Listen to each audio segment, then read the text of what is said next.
N friends and family கூட நிறைய படம் பார்த்துருக்கேன். அது மாதிரி எனக்கு தனியாக படம் பார்க்கறது ரொம்ப பிடிக்கும். அப்படி நேற்று நான் பார்த்த படம் தான் லீடர்.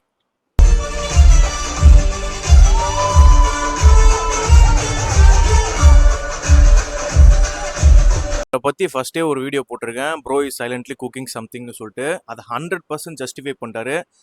இது பக்காவாக ஒரு டேரக்டரோட விஷனு. அதை அந்த மீட்டர்லேயே மெயின்டைன் பண்ணிட்டு செட்டிலாக பண்ணிட்டு போயிட்டாரு.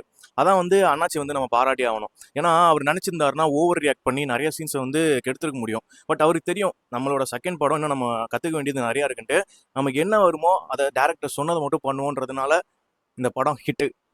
அருமையான கேஸ்ட் இது நடிச்சிருக்க ஆண்ட்ரியா, ஷாம், லால், விடிவி கணேஷ், அப்புறம் சந்தோஷ் பிரதாப். மெயின் வில்லன் அவர் தான். அவருக்கு இதுக்கப்புறம் நிறைய சான்ஸ் இருக்கும். நிறைய டேரக்டர்ஸ் கூப்பிட போகிறாங்க. அல்டிமேட் மிரட்டி விட்டுருக்காரு. முக்கியமாக ஸ்டண்ட் மாஸ்டர் பேர் தெரில, சாரி, அவரை மென்ஷன் பண்ணி ஆகணும். ஒரு ட்ரெயின் ஃபைட் இருக்கு, அதெல்லாம் அண்ணாச்சி அடிக்க அடிக்க நமக்கு கூஸ்பம் ஆகுது. ஸோ இந்த லீடர் மூவிலேருந்து நமக்கு என்ன தெரியுதுன்னா, படம் கதை தான் முக்கியம். அதில் நடிச்சிருக்க கேஸ்ட் அண்ட் க்ரூ கரெக்டாக இருக்காங்களா? இந்த அழகாக இருக்கிறது, ஹைட்டாக இருக்கிறது, ஆர்ம்ஸ் வச்சுருக்கணும், சிக்ஸ் பேக் வச்சுருக்கணும், பொண்ணு ஃபேராக இருக்கணும், அப்படிலாம் ஒன்றுமே கிடையாது. படம் கதை நல்லா இருக்கா, மக்கள் கண்டிப்பாக சப்போர்ட் பண்ணுவாங்க. இந்த வீக்கெண்டுக்கு நீங்கள் ஒரு நல்ல படம் பார்க்கணும், ஒரு 3 மணி நேரம் என்ஜாய் பண்ணிட்டு வரணும்னு நினச்சிங்கன்னா ஃபேமிலியாக போய் இந்த லீடர் படம் பாருங்கள், ஒர்த்து.